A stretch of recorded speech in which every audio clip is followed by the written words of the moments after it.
Hello, my name is Enos and welcome back to my channel.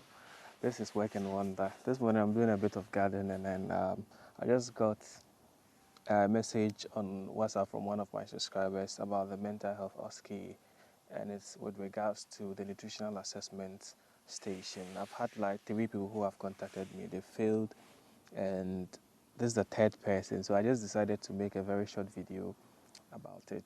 And yeah, so if you're not subscribed to the channel, obviously subscribe to my channel, turn on the notification bell, and anytime I upload a video, you'll be notified and you come straight here and come and take a look at the video. So, well, if we are looking at the nutritional assessment station, it has 3 steps. The step 1, which is more of the BMI, the step 2, which is the weight loss, and then the last one, which is the acute disease, and then the patient not eating for a certain number of days.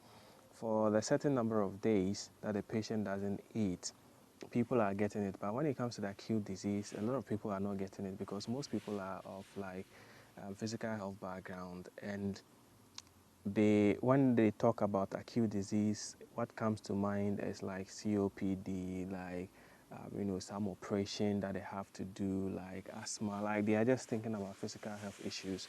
Mostly they don't think about acute mental health disorders. So for example, if a patient has, let's say, bipolar, the patient has been well for a while and all of a sudden the patient's mental health deteriorates, and then the patient becomes very much depressed and the patient is brought to the hospital. That is also an acute disease, but this is something that people are not taking cognizance of.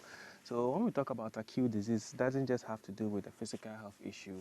If it is with, let's say, the person is bipolar and then all of a sudden the patient has relapsed into the manic phase where he's become very much elated, he's talking on top of his voice with a bit of delusion. That is also acute. The person is also acutely ill.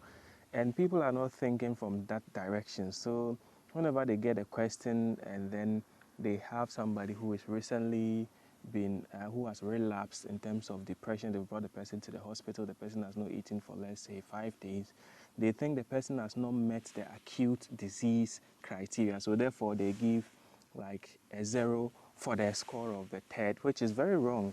So if you are going to do the mental health Osce, you should be thinking from that perspective. Look out for acute mental health disorders. When we say somebody is acutely ill in terms of mental health, what does it mean? And the question can come where the person is acutely ill in terms of mental health, and you will be thinking in the physical health perspective, and at the end, you are going to put the wrong score for the step 3. So this is something that I just wanted to put across. I might do another video. I have a video on the nutritional assessment. It should be somewhere around here.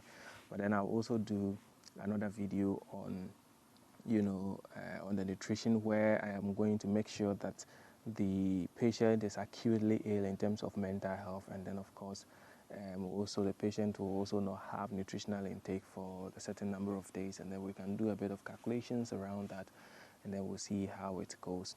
Aside that, I think one other thing too is a BMI. Yes, I know that you can use a calculator to calculate the BMI of a patient by knowing the height and by knowing the weight, which you can calculate. But then they've kind of made it very simple. If you look at the documents, the graph that they give you, they've made it very, very simple. It's just all about knowing the current weight of the person and then the height.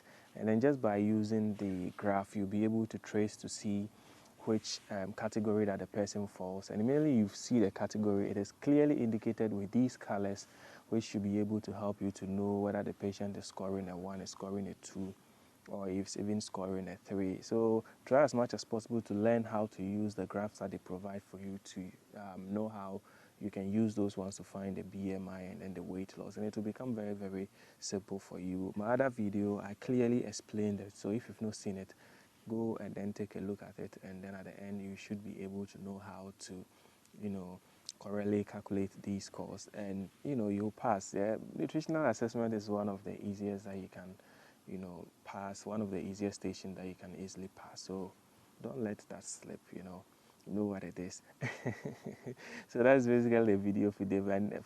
So that is basically the video for today. My name is Enos and this is Work and Wonder. Please make sure you subscribe to the channel and turn on the notification button. From time to time I do come on live here on YouTube, and then we try to look at one or two or one of the stations, and then of course we try to have a discussion around that. So you might want to turn on that notification bell so that when I put on a premiere for a live video, you can get it, and then you can always join the section. My name is Ines, and until I see you in my next video, it is a bye for now.